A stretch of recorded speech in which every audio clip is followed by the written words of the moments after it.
Today we're looking for the almighty Ford 8.8 out of a Ford Explorer. We specifically want the iron case. The iron casing is stronger. There's a few reasons why. I can't tell if this is, this is an Explorer. Is it a, look at that, guys. We found one already. This is a 2006 Explorer, it looks like. Now, we can't just grab any old differential. We need a specific gear ratio to hit 200 miles per hour. And I think, according to AI, it will tell you what gear ratio the car has. And I think it's that number here, that number 345. I could be very wrong. We are specifically looking for a 3.27 gear ratio, because with a 3.27 in fourth gear, we'll be able to hit our 200 miles per hour. Now, this one, unfortunately, got the wheels all stacked right where we need to be, and getting the diff out a whole lot harder than it needs to be. But I do prefer, wow, okay, I'm not going underneath this car. They have like an inch, not even, look at how they have this thing stacked. Thankfully the weather's calmed down quite a bit. I got a list of all the Explorers, but I don't know, I kind of just like looking around, like seeing what we can find. This is a truck version of an Explorer, but let's see if it has what we need. Nope, that's a solid rear axle. It is still an 8.8 Ford 8.8, but we need it to be a independent rear suspension axle. Aha, found the hidden Ford stash back here in the corner. There's an Explorer there.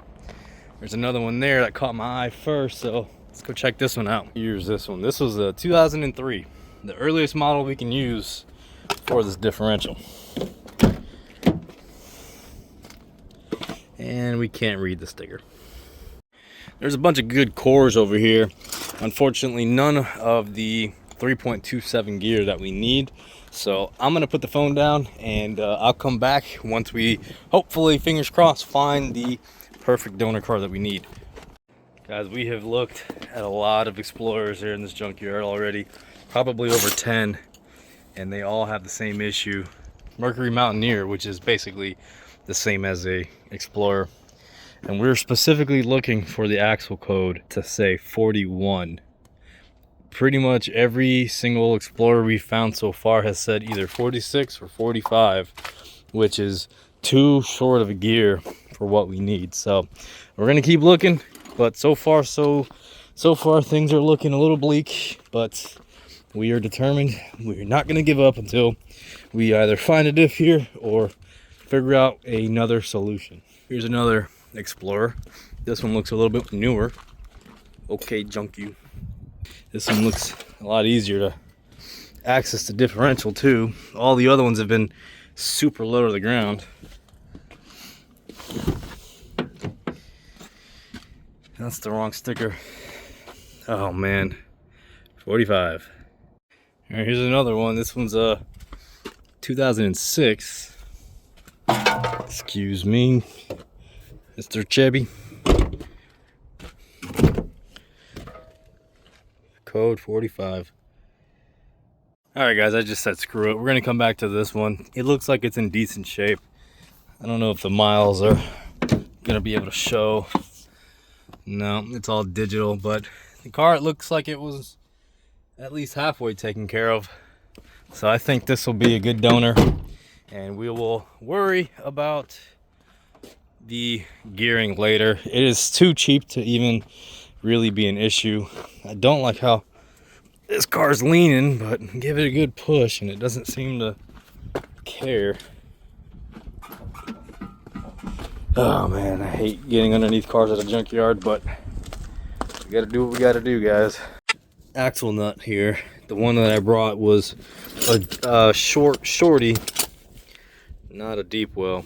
so it doesn't fit. So we're trying to do this with literally without removing the axles from the hubs. This is quite difficult.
Guys, we were so close. We almost got one of the axles out. This is so stupid. This poor differential's already got a bad life starting out of the gate, man. But you know what? Woo! Holy crap, boys. Look at that thing. Jeez. How the heck is this supposed to fit in an S2000? This thing is massive.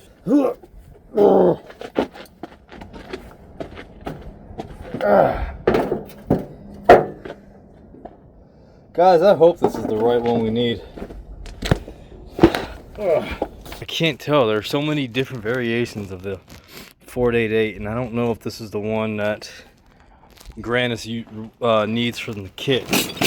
He did say, or I did message him, it is from the 07 model year, which this one is. So I hope this is the right one. Fingers crossed, guys. If not, no matter what we do, we're making this one work. All right, guys, we got the differential here on our table. It is freaking massive. My goodness, I can't believe that this is supposed to be able to fit in the S2000. But just wanted to say welcome to Spec 206, where we are building this S2000 to hold about 1,000 horsepower to beat the world record in a half-mile event.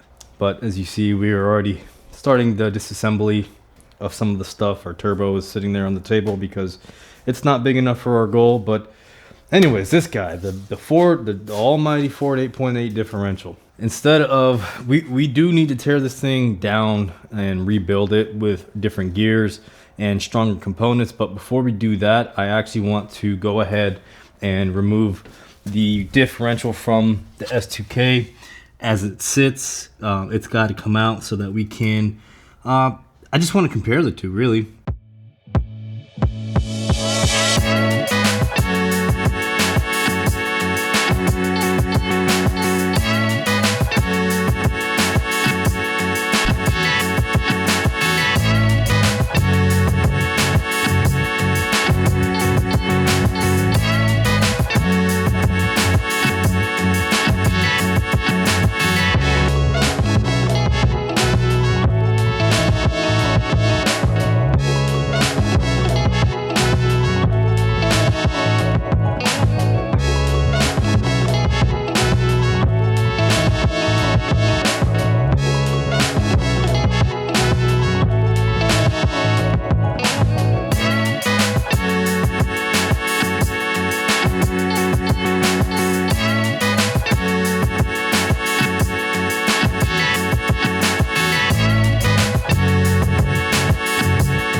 So this is my first time ever actually seeing an S2000 axle outside of the car.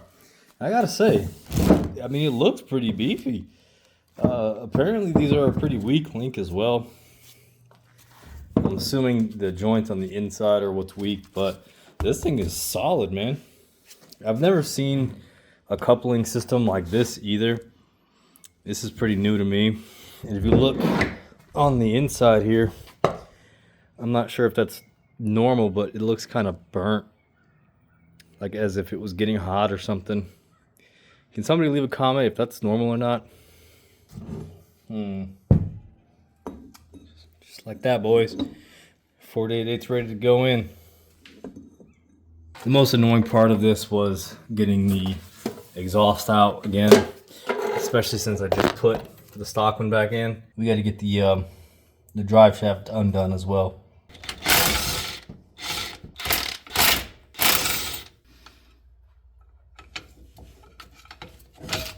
Whoa. Got the drive shaft out too. Look how skimpy this thing is. So I'm surprised this thing hasn't exploded on us yet.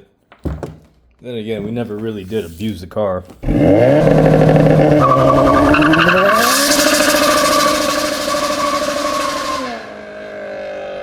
I wanted to talk a little bit more about the Ford 8.8 differential because in the beginning of the video, I pretty much had no clue what I was talking about. So when I said we needed to find the iron case differential, that is because the iron case is the strongest. But that one only came in the 1988 to 1997 Ford Thunderbird, I believe.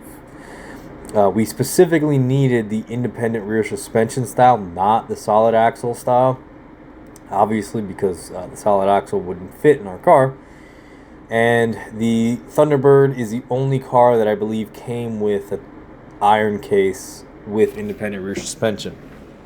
There's a few other options that we could have gone with. The Mustang Cobra from 1999 to 2004, that actually had a aluminum case, which is the same size, I believe, as the iron case. So it's actually smaller than the Explorer differential that we pulled from the Junkyard. So it is technically slightly weaker than the Explorer differential. But as far as Explorers, you can pull them from, I think, the 2003 to 2010 Explorer / Mountaineer, 2003 to 2005 Lincoln Aviator, or 2003 to 2006 Expedition or Navigator. So we have plenty of vehicles to choose from when it comes to this. So yeah, the reason why we went with the 2007 in particular Explorer case is because that is the one that works with the Granis Racing kit. He explicitly says that you need the 2007 to 2010 Explorer differential. And one more thing about Explorers, I haven't been able to find any proof that they ever came with any other gear ratio other than the 3.55, which is in the one that we pulled, or sometimes they had a 3.73 gear ratio, which both are slightly too short for what we need in the half mile. We want a little bit taller of a rear gear so that we can cross the finish line at the top of fourth gear, so we don't have to shift in the fifth at like 180 miles per hour, because that would probably kill our run. But anyways, let's get back to the video. There we go. Whoa, chill out there, buddy. Our diff just tried to commit suicide. How heavy is this thing? Not too bad.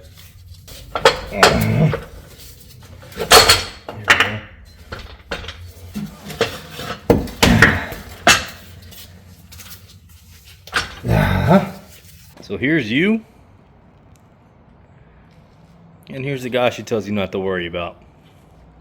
I don't see how on earth we are gonna fit this gargantuan differential in this tiny little car. This is insane.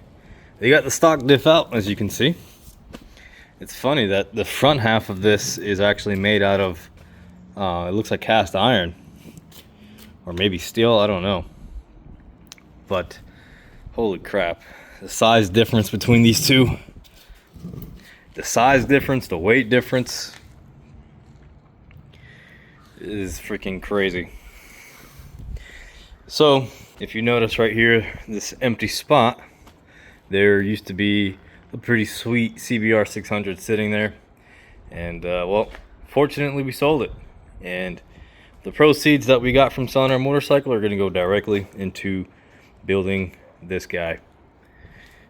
So we've got a Granis Racing T56 kit on the way, as well as Granis Racing's 4888 kit, because they actually provide a stronger case back here. So this is aluminum, and at our horsepower level, the aluminum will actually flex. So what Granis does is he actually provides a case half here. He's got two like set screws that go in inside the case and kind of rest up against the back of the bearings to help make it even stronger. So Granis is definitely the only shop on the planet that is going to allow us to do what we were trying to do. They literally, like, this is their specialty. I think being that we're on we're running a 4-cylinder and not too much crazy torque. I mean, even at 1,000 wheel horsepower, the F22 is not going to be pushing out, you know, it might be pushing out 700 torque, if that. So I think we did good. We've got a rebuild kit on the way here. It's going to be our first time rebuilding a differential, and it's great timing that we sold our motorcycle, because we're going to need a lot of room. We're going to need a press and all kinds of stuff, all kinds of tools and stuff to open this bad guy up and get her built. But yeah, guys, that's going to do it for this one. I hope you enjoyed the video. Thank you for watching. Subscribe, and I'll catch you guys in the next one. Peace.